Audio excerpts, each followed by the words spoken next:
Hello friends, Mahakal classes में आप लोगों का स्वागत है फ्रेंड्स। मेरा नाम पुरुषोत्तम कुमार हुआ फ्रेंड्स। तो हम लोग समय और कार्य का चैप्टर लेके चल रहे थे फ्रेंड्स। तो समय और कार्य का लगभग वन पार्ट और सेकंड पार्ट हो चुका है।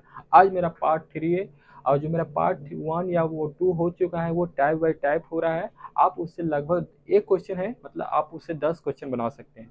सेकंड टाइप है तो उससे आप 10 क्वेश्चन बना सकते हैं। ठीक है, मेरा जितना भी सवाल है आप उससे 10-15 क्वेश्चन आराम से बना सकते हैं, जैसा मैं सिखाया हूँ। ओके फ्रेंड्स, तो आज कुछ नया सवाल लेकर आया हूँ। प्लीज़ अगर आप वीडियो पर आए हैं तो प्लीज़ लास्ट तक बने रहिए, आपको पसंद आएगा ऑनेस्टली और अच्छा भी लगेगा। अगर अच्छा लगेगा तो प्लीज़ एक लाइक एंड शेयर करके जाइएगा और प्लस सब्सक्राइब करके जाइएगा। तो चलते हैं फ्रेंड्स नए सवाल के साथ।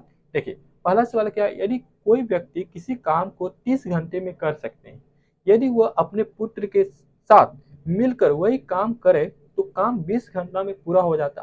देखिए फ्रेंड, अगर हम कोई भी काम अकेले करेंगे तो टाइम तो ज़्यादा लगेगा, समय तो ज़्यादा लगेगा। अगर हम किसी के साथ काम वही काम अगर किसी के साथ करेंगे, टाइम तो कम लगेगा, समय कम लगेगा। बस वही क्वेश्चन ये कर रहा है। तो ये फिर वो पूछ रहा है कि आगे कुछ चेंजिंग किया है क्या। यदि वो पुत्र अकेला काम करे, यदि वो पुत्र अकेला काम करे तो वो कितने समय में पूरा करेगा, ये पूछ रहा है। तो देखिए फ्रेंड्स, बनाने का तरीका देखिए क्या है। पहला सवाल का आंसर देखिए, सोल्यूशन। देखिए ए जो है, मान लेते ए कोई व्यक्ति, उसको क्या मान ले, ए व्यक्ति को ए मान लिए। कितने काम कितने घंटे में कर रहा है, 30 घंटा में। व्यक्ति अकेला कितने घंटे में कर रहा है, 20 घंटा में। ठीक है, 30 घंटा में। वो यदि अपने पुत्र के साथ यानी अपने बेटा का साथ, बेटा को हम बी मान लिए, उसके साथ मिलकर काम किया तो वो 20 घंटा में कंप्लीट कर लिया। ठीक है, काम वही था, काम सेम था पर समय कम लगा क्योंकि वो किसी के साथ काम कर, वो अपना बेटा के साथ आ गया काम करने के लिए, है ना। तो यहाँ पर क्या है फ्रेंड्स, अब देखिए काम क्या था। काम निकालने के लिए क्या सीखा है, जो मेरा ये एलसीएम होता है 30 और 20 की टेबल ऐसा देखना है कि मेरा 20 के टेबल से भी कट जाए और 30 के टेबल से भी कट जाए। तो ऐसा वो नंबर हमको क्या दिख रहा है, 60। क्या दिखा, 60। ठीक है, 30 के टेबल से भी कर गया और 20 के टेबल से कर गया। वो टोटल काम कितना है मेरा निकला, 60। मतलब वो 60 काम को 30 घंटा में करता था, ये 60 काम को ये दोनों मिलकर 20 घंटा में करता था। यहाँ तक क्लियर हो गया फ्रेंड्स। तो अब यहाँ पर क्या देखिए, यहाँ पर क्या है, अगर आप एल्सियम करेंगे तो यहाँ 2 आ गया, यहाँ पर क्या आ गया, 3 आ गया। ये चीज क्लियर हो गया फ्रेंड्स।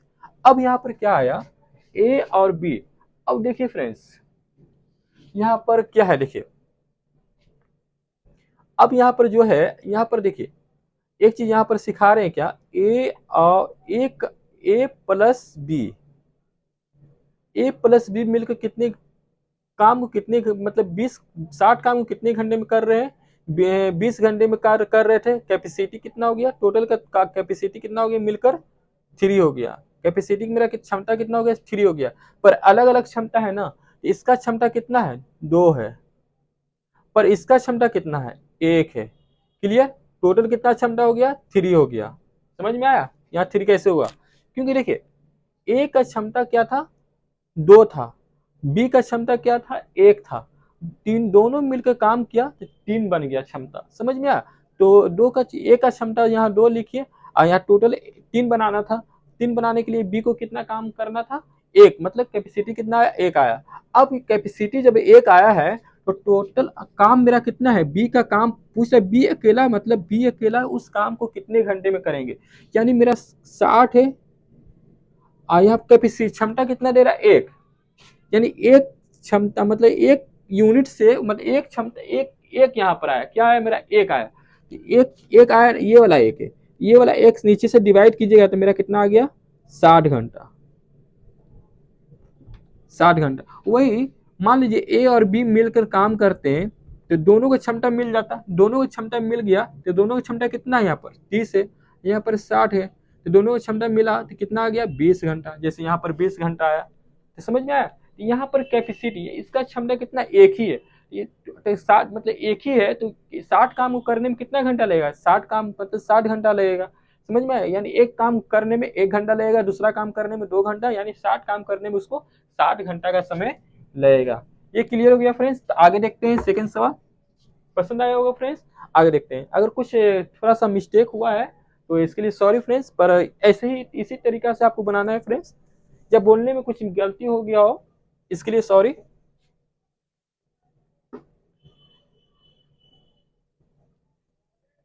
देखिए सेकंड सवाल कैसे बनेगा फ्रेंड्स, सेकंड सवाल में कुछ नहीं, बस लैंग्वेज बेस्ड क्वेश्चन है।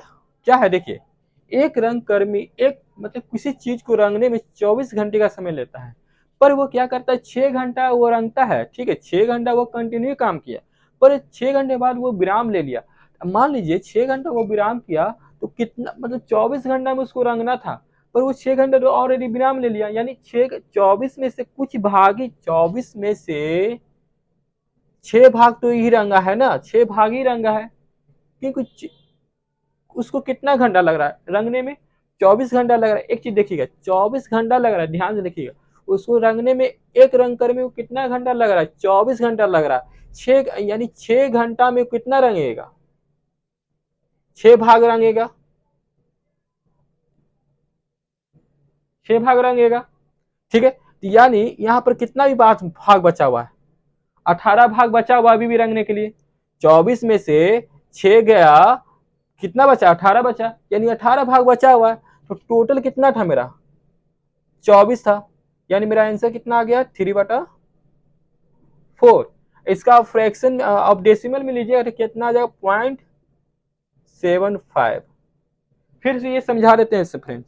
देखिए जैसे हमको कोई चीज दिया गया, हमको कोई चीज पेन को रंगने के लिए दिया गया, ठीक है, इस पेन से समझाते हैं। इस पेन को रंगने के लिए दिया गया, ये टोटल कितना भाग है, ये टोटल कितना भाग है, यहाँ पर क्या बोल रहा है हमको, ये टोटल भाग को रंगने में कितना समय लगेगा 24 घंटा लगा, पूरा इसको आपको रंगने में 24 घंटा का समय लगेगा, ठीक है। तो हमने क्या किया 6 घंटा तक इसको रंगा, 6 घंटा तक रंगा, यानी 1 घंटा में कितना भाग अंश रंग रहे, 1 घंटा में हम कितना भाग अंश, सॉरी फिर से ना, टोटल भाग 24 है, 6 घंटा बाद वो क्या करा विराम ले रहा है, यानी 6 घंटा तक वो काम किया है, यानी 6 भाग को वो रंग चुका है, ठीक है 6 भाग को रंग चुका है। तो बचा मेरा कितना, यहां तक रंग चुका है, बचा मेरा कितना 18। 6 भाग जब हम रंग चुके हैं बचा मेरा कितना 18 बचा। टोटल कितना भाग था 24 था, तो ऊपर हम 18 रखें, नीचे हम टोटल 24 रखें। पूछ रहा कितना शेष, यानी शेष कैसे निकलेगा, जब आप टोटल नीचे रखेंगे और ऊपर में से आप 24 में से 6 भाग को माइनस कीजिएगा तो 18 आ गया, जैसे यहाँ पर 18 आ गया, तो मेरा कितना ऊपर आ गया 3, आप डिवाइड कीजिएगा तो 3 आ गया, यहाँ पर 4 आ गया। अब पॉइंट में पूछ रहा है, पॉइंट में पूछ रहा है यानी 0.75 मेरा आंसर आ गया, मतलब 0.75 मेरा आंसर हुआ। तो ये समझ में आ गया होगा एग्जाम्पल से क्या कह रहे हैं। तो यहाँ पर आप लैंग्वेज बेस से भी लिख सकते हैं कि एक रंग कर्मी 1 घंटे में कितना 24 एक रंग कर्मी 1 घंटे में 1/24 भाग रंगता है, तो 6 घंटे में कितना रंग भर रंगेगा, तो 6/24, तो 6/24 तो 1/4 आया, तो 1/4 आया, शेष भाग बोल रहा है तो 1 में से 1 माइनस 4 कीजिएगा तो मेरा 3/4 आंसर आ जाएगा। इस तरह से आप 0.75 आंसर ला सकते हैं, पर वो तरीका थोड़ा सा लेंदी हो जाएगा क्योंकि लैंग्वेज बेस है। पर इस आप प्रैक्टिकल आप देखिएगा, ये 24 भाग है, 6 भाग को रंग लिए, बचा मेरा कितना 18, टोटल कितना था 24 भाग, तो 18 ऊपर लिखे, नीचे 3/4 मेरा आंसर आ गया। इस तरह से आप बना सकते हैं। तो मेरा 0.75 मेरा आंसर आया फ्रेंड्स। तो कैसा लगा होगा फ्रेंड्स, हमको लगता है कि आपको ये सवाल क्लास समझ में आया होगा फ्रेंड्स। तो प्लीज एक लाइक एंड शेयर कीजिए फ्रेंड्स ऑनेस्टली, और कल के लिए कुछ नए सवाल लेकर आऊंगा फ्रेंड्स। अभी टाइम एंड वर्क का ही क्लास चलेगा, लगभग 10 क्लास टाइम एंड वर्क का लेकर चलूंगा, और सारे कॉन्सेप्ट का मतलब जितने भी टाइप के क्वेश्चन आते हैं एग्जाम में वो सारा लेकर कवर करूंगा फ्रेंड्स, ठीक है। आज के लिए इतना ही फ्रेंड्स, गुड नाइट।